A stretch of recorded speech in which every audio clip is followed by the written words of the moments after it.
अस्सलाम वालेकुम जी स्टूडेंट्स, उम्मीद है जी आप सब खैरियत से होंगे। अच्छा जी, लास्ट टाइम जो था जी असाइनमेंट प्रॉब्लम पे डिस्कस किया हम लोगों ने, अनबैलेंस प्रॉब्लम को भी डिस्कस किया था। एक और सिचुएशन डिस्कस करता हूँ आपके साथ में। अब लेट्स सपोज मैं कहता हूँ जी अब आपके पास अगर 4 प्रोडक्ट्स हैं और बंदे 3 हैं, तो उसको कैसे डील करना? सेम उसी पैटर्न पे, कोई मतलब मुश्किल बात नहीं है। अब यहाँ पे स्केच मैं बना देता हूँ, व्हाइट बोर्ड का इस्तेमाल करते हैं जी। यहाँ पे लेट्स सपोज मैं आपसे यहाँ पे डिस्कस कर रहा हूँ कि सपोज जैसे मैंने कहा कि जॉब्स जो है जी अब यहाँ पे 4 है, ठीक है। उसमें डिफरेंट कॉस्ट है जी। लेट्स सपोज मैं अपने पास से लिख देता हूँ। सपोज $8 है, यहाँ पे आपके पास 9 वैल्यू आती है और ये $11 लेता है। अब अगर 4 जॉब से बंदे 3 हैं, तो फिर आप क्या करेंगे? अपने पास से एक बंदे को जिसको डमी का नाम देंगे, वो बना लेंगे, ठीक है, सिर्फ अपने क्वेश्चन को सॉल्व करने के लिए। वो भी मैं बात करता हूँ, सपोज आपने डेविस लिख दिया, लेट्स सपोज, जो कि इंडिकेट कर रहा है डमी वेरिएबल, ठीक है। ये सिर्फ अपने क्वेश्चन को सॉल्व करने के लिए हम इसका इस्तेमाल करेंगे। अब यहाँ पे जीरो असाइन कर देंगे, जीरो कर देंगे और जीरो कर देंगे, ठीक है। और यहाँ पे भी आपके पास जीरो आ जाएगा। इसका मतलब है कि आप इस क्वेश्चन को भी आप इजीली परफॉर्म कर सकते हैं। रो में भी आपके पास बन सकता था और कॉलम वाइज भी हो सकता है। बाकी सारी सिचुएशन वही है। अब रो रिड्यूस कॉस्ट टेबल निकालेंगे सबसे पहले आप जो है, उसके बाद यहाँ पे भी जीरो आ जाएगा, ठीक है। कॉलम में भी जैसे पीछे हमने किया था उसमें भी जीरो आप लगा दीजिएगा। तो सब जगह जो है आप क्वेश्चन को परफॉर्म कर सकते हैं, इसमें प्रॉब्लम नहीं होगा। अच्छा जी, इसको रिमूव करते हैं जी। आज की यहाँ पे डिस्कशन पे जाते हैं हम, मजीद आगे हम बात कर रहे हैं। लास्ट आपके टॉपिक होगा ये मैक्सिमाइजेशन असाइनमेंट प्रॉब्लम को कैसे डील करना है आपने। जी, मैक्सिमाइजेशन को कैसे डील करना है इसकी थ्योरी बाद में जाएंगे। एक क्वेश्चन पे पहले बात करते हैं। एग्जाम्पल है जी, यहाँ पे एफिशिएंसीज की बात कर रहे हैं। एफिशिएंसी को हमेशा जो है वो इंक्रीज करना होता है। असाइनमेंट प्रॉब्लम के हवाले से क्वेश्चन को पढ़ जरूर लीजिएगा, ठीक है। अभी सारी जो है मैं वैसे डिटेल से पढ़ता हूँ आपके साथ जो है। ब्रिटिश नेवी विशेष to assign 4 ships to patrol 4 sectors. 4 sectors हैं, 4 शिप्स हैं। आप नीचे देख रहे होंगे, यहाँ पे नजर आ रहा होगा शिप्स हैं 1 2 3 4 और सेक्टर ABCD है। Area ships are to be on outdoor illegal fishing boats जो करते हैं, and in other sectors to watch for enemy submarines, the commander raids, and so on. ठीक है. Probably efficiency in each sector. These relative efficiencies are given in the following table. देख सकते हैं. On the basis of the rating shown, the commander wants to determine क्या चाहता है वो? Commander क्या चाहता है? wants to determine the petrol assignments producing the greater overall efficiency. Efficiency को बढ़ाना चाहता है वो, ठीक है। तो फिर क्या इसका मतलब अंडरस्टूड बात है, ये मैक्सिमाइजेशन की बात वो कर रहा है, मिनिमाइजेशन की बात नहीं कर रहा। क्वेश्चन की स्टेटमेंट को रीड जरूर कर लीजिएगा। अब करना कैसे इसको, आपने मिनिमाइजेशन में और मैक्सिमाइजेशन असाइनमेंट प्रॉब्लम में फर्क क्या है? क्वेश्चन की स्टेटमेंट देख रहे होंगे आप, टेबल की वैल्यूज यहाँ पे लिखी हुई हैं। आपने क्या करना है, opportunity cost of British ships कर निकालना है जी। तो इसका हेडिंग का नाम दिया हुआ था, उसके साथ अपॉर्चुनिटी कॉस्ट का वर्ड लगा दिया। कैसे? मतलब कि आप मैक्सिमाइजेशन प्रॉब्लम को सबसे पहले जो है मिनिमाइजेशन प्रॉब्लम में कन्वर्ट कर देंगे। जब वो मिनिमाइजेशन प्रॉब्लम में कन्वर्ट हो जाएगा, बाकी सारी डिस्कशन वही होगी जो आपने ऑलरेडी मिनिमाइजेशन के लिए मेरे साथ की है। वो कैसे करना है? आप सिंपलेस्ट जो है सबसे हाईएस्ट वैल्यू को यहाँ से पिक कर लें। सबसे हाईएस्ट वैल्यू इस प्रॉब्लम में क्या आ रही है? 100। अब 100 को आपने 100 में से सारी वैल्यूज को माइनस करते जाएंगे। 100 में से 20 को निकालेंगे तो 80 आ जाएगा। 60 में से करेंगे 40 आ जाएगा, 20 आ जाएगा, 35 आ जाएगा, जीरो यहाँ पे आ जाएगा, 70 आ जाएगा, 40, 20 एंड सो ऑन। ये टेबल आप देख रहे हैं, ये किस में कन्वर्ट हो चुका है जी? मिनिमाइजेशन में कन्वर्ट हो चुका है। जब मिनिमाइजेशन में कन्वर्ट हो चुका है, बाकी सारी डिस्कशन वही है जो मिनिमाइजेशन में आप किया करते थे। सबसे पहले रो रिड्यूस कॉस्ट टेबल बनाना पड़ेगा आपको। स्मॉलेस्ट वैल्यू को पिक करना है। यहाँ पे स्मॉलेस्ट वैल्यू क्या आ रही है जी? आप देख सकते हैं 40 इस रो में, इस रो में 20 है, इस रो में 0 है और इस रो में 20 है। माइनस करते जाएंगे, सारी यहाँ पे कंप्लीट हो जाएगा। फिर अगले पैटर्न पे आपको पता है कि कॉलम वाइज बनाया करते थे, आप कॉलम वाइज भी आप बना लेंगे। फिर ऑप्टिमैलिटी को अचीव करेंगे। बाई चांस ऐसे हुआ कि आपको उतनी ही लाइंस यहाँ पे लगानी पड़ी है जितनी यहाँ पे नंबर ऑफ रोज की इक्वल आ गई है, ठीक है। जीरोस को कवर करने के लिए किया।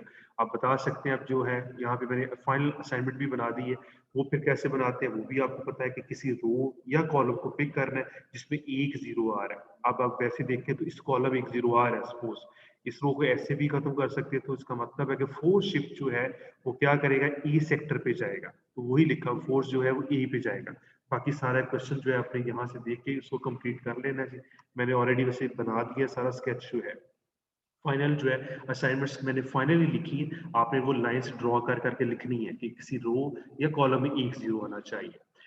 आसान डिस्कशन थी मैक्सिमाइजेशन में, रिपीट कर देता हूँ। सिर्फ आपने सबसे पहले क्या करना है, हाईएस्ट वैल्यू को पिक करना है, उसमें से सब वैल्यूज को माइनस कर देंगे।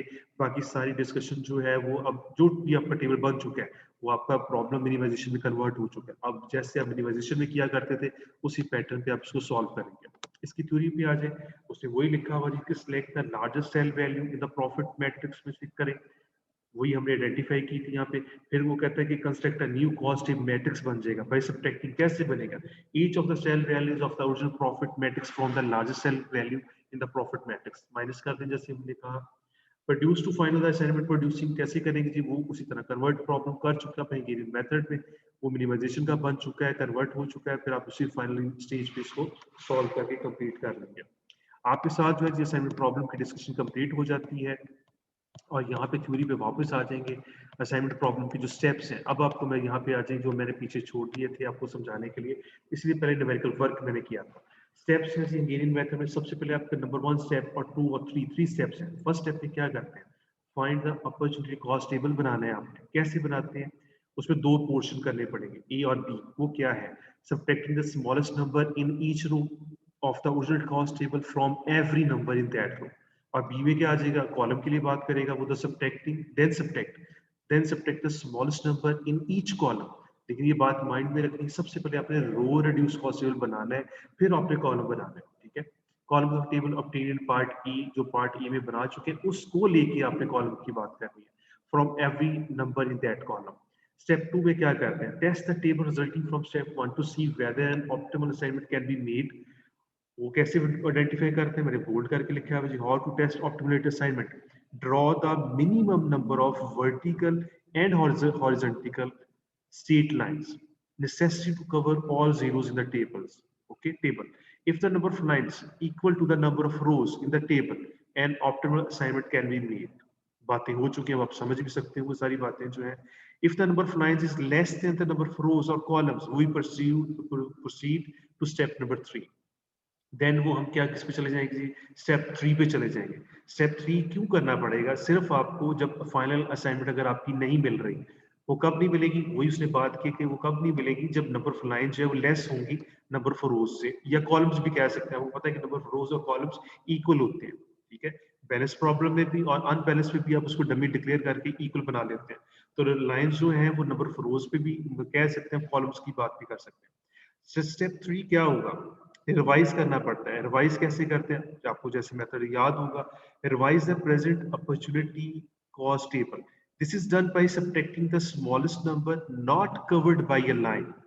स्मॉलेस्ट नंबर जो अनकवर्ड सेल्स हैं उसमें से स्मॉलेस्ट नंबर को पिक करना है और उसको माइनस कर देना सारे नंबर्स में से जो अनकवर्ड नंबर होंगे। दिस इज डन, रिपीट करता हूं, done by subtracting the smallest number not covered, मतलब कि अनकवर्ड जो है, बाय अ लाइन, जो लाइन से कवर्ड नहीं हो सके, from every other uncovered number. This smallest number is also added करना पड़ता है कहाँ पे, टू एनी नंबर्स। एक नंबर भी हो सकता है, नंबर एक से ज्यादा भी हो सकता है, इसलिए ब्रैकेट में एस लिखा हुआ मैंने, ठीक है। लाइन एट द, सिर्फ जो इंटरसेक्शन होगी, intersection of horizontal and vertical lines. We then return to step 2 and continue the cycle until an optimum assignment is possible. Okay? ये थी जी थ्योरी आपके साथ जो है हंगेरियन मेथड के थ्रू। मिनिमाइजेशन पे भी बात हो गई है आपके साथ मेरी। अनबैलेंस प्रॉब्लम को कैसे डील करते हैं उस पर भी हम लोगों ने डिस्कस किया है कि डमी टास्क आपको बनाना पड़ेगा, ये डमी आपको पर्सन मतलब डिक्लेयर करना पड़ेगा। उसके बाद मैक्सिमाइजेशन को कैसे डील करते हैं, ये सारी कंप्लीट हो चुकी है जी। आपका होपफुली सिलेबस भी सारा ये खत्म हो चुका है। आपकी प्रैक्टिस के लिए जो है मैं फर्दर यहाँ पे कुछ और असाइनमेंट के हवाले से बात करता हूँ। जी स्क्रीन शेयर कर रहा हूँ जी आपके साथ, जो है आपके आसानी के लिए प्रैक्टिस के लिए कुछ क्वेश्चंस ढूंढे मैंने। ये सारे क्वेश्चन जो है ये मिनिमाइजेशन के हवाले से हैं। आप स्टेटमेंट नोट कर रहे होंगे यहाँ पे, एंड ऑफिस हैज 4 वर्कर्स हैं और 4 ही टास्क हैं। इसको आपने वो लिखा है, how the task should be allocated to each worker so as to minimise the total man hour. इसको परफॉर्म करना है जी, इसका सोल्यूशन भी मैं आपको साथ जो है आपको बता देता हूँ, ठीक है। ये पहला क्वेश्चन जो उस पे लिखा हुआ है इंटेक्स क्वेश्चन 62.1 का सोल्यूशन भी मैं आपको दिखा देता हूँ। ये आपने यहाँ से स्क्रीन नोट कर लिया होगा, क्वेश्चन को परफॉर्म करना है आपने, ठीक है। और सारे मिनिमाइजेशन के क्वेश्चन होंगे। सेकंड एक और क्वेश्चन है, टैक्सी हायर की है जी, ठीक है जी, उसने और नीचे लिखा होगा, क्वेश्चन को मैंने कहा था पढ़ लीजिएगा। 5 जो है यहाँ पे आ चुके हैं टास्क हैं और 5 यहाँ पे टैक्सीज हैं, मतलब कि यहाँ पे डेस्टिनेशंस को उसे नाम दिया। How should taxis be assigned to customers, मतलब कि कस्टमर्स जो है वो so as to minimise the distance, distance उनका कम से कम होना चाहिए। तो मिनिमाइजेशन की प्रॉब्लम को डील करना जी, 2 क्वेश्चन है प्रैक्टिस के लिए, ठीक है जी। आगे आ जाएंगे आप, यहाँ पे क्वेश्चन की स्टेटमेंट ये नोट कर रहे होंगे आप। Solve the following assignment problem, पहला आपके पास अगेन 4 वर्कर्स आ रहे हैं जी और 4 जॉब्स आ रही हैं, ठीक है। उसमें सारी क्वेश्चन की स्टेटमेंट गिवन है। पर्सन्स 4 पर्सन्स हैं, 4 जॉब्स हैं। सेकंड पार्ट आ गया फर्स्ट क्वेश्चन का, ए पार्ट बी पार्ट आप नोट कर लिया होगा आपने, ठीक है। स्क्रीनशॉट ले लीजिएगा सेल फोन से, फिर अपने नोट्स पर लिख के उसको परफॉर्म कर लें। सी पार्ट फिर एक पर्सन है, फिर जॉब्स है, 4 जॉब्स आ रही हैं। सेकंड क्वेश्चन में देखेंगे find the proper assignment of the assignment problem whose cost matrix, cost का मतलब है कि मिनिमाइजेशन आपने करनी है। इसमें 1 2 3 4 5 है और 5 आपके पास है। क्वेश्चन नंबर 3 में solve the following assignment problem, ये भी आपका मिनिमाइजेशन का प्रॉब्लम है। अब ये आंसर्स भी आपको दिए हुए जी, फर्स्ट जो है ए पे जाएगा, सेकंड सी पे जाएगा, थर्ड बी पे जाएगा, फोर्थ डी पे जाएगा, जो मैंने पहले आपको दिखाए थे 62.1, ठीक है। इन टेक्स्ट क्वेश्चन जो लिखे थे, सेकंड का सोशल भी दे दिए, जो टैक्सीज वाला क्वेश्चन था, उसको इतना किलोमीटर अगर टैक्सीज आप ऐसी कस्टमर्स को लेके जाएगी तो कम से कम डिस्टेंस कवर करना पड़ेगा। और ये जो अभी क्वेश्चन डिस्कस किए फर्स्ट के 3 पार्ट थे, उनका सोल्यूशन आपको नजर आ रहा होगा, और सेकंड और थर्ड का। और ये टोटल आपने इस तरह सोल्यूशन दे सकते हैं, और साथ आपने इस फॉर्म में सोल्यूशन मुझे नोट्स के एग्जाम्स में निकाल के दे दें जी, ठीक है। ये था जी आपके पास जो है आपका असाइनमेंट प्रॉब्लम्स थे, वो डिस्कस हो चुके हैं जी। आपका सिलेबस जो है कोशिश मैंने की है आपको समझाने के लिए, मैं दोबारा आपको स्क्रीन शेयर कर देता हूँ। अगर जितना सिलेबस हम यहाँ पे यहाँ पे सेमेस्टर में कवर कर सकें, ठीक है, वो मैं आपको बता देता हूँ दोबारा जो है स्क्रीन शेयर करके। बाकी आपको पता है कि टाइम की अवेलेबिलिटी की वजह से हम पूरा कोर्स कवर नहीं कर सके। आपके सीनियर्स को मैंने सारा कोर्स कंप्लीट किया था। अब आपको मैं हाईलाइट कर देता हूँ जी, ये सारी यहाँ तक डिस्कशन जो है हमारी नोट आपके सिलेबस को मैंने कवर कर दिया। अब अगला टॉपिक आपके पास नेटवर्क प्रॉब्लम यहाँ पे नेटवर्क मॉडल के लिए है, फिर क्यू मॉडल आने थे, फिर introduction to CPM PERT techniques आने थे, इन्वेंटरी कंट्रोल मॉडल्स थे। ये सारे आपके सीनियर्स को मैं पढ़ाता रहा हूँ। अब आपके यहाँ पे टाइम की वजह से हम इसको नहीं कर पा रहे। एक आध लेक्चर अगर आप कहते हैं तो नेटवर्क प्रॉब्लम पे हम इसको डिस्कस करके मैं आपको बता सकता हूँ जी, ठीक है। चलिए जी, बाकी आपको पता है जी हम कोर्स कितना पढ़ चुके हैं, होपफुली आपको समझ आया होगा। आप अपना बहुत सारा ख्याल रखिएगा, कोई प्रॉब्लम फील करते हैं तो ऑपरेशन सर्च के रेलेवेंट तो आप मुझसे शेयर करेंगे। चलें जी, अल्लाह हाफिज़।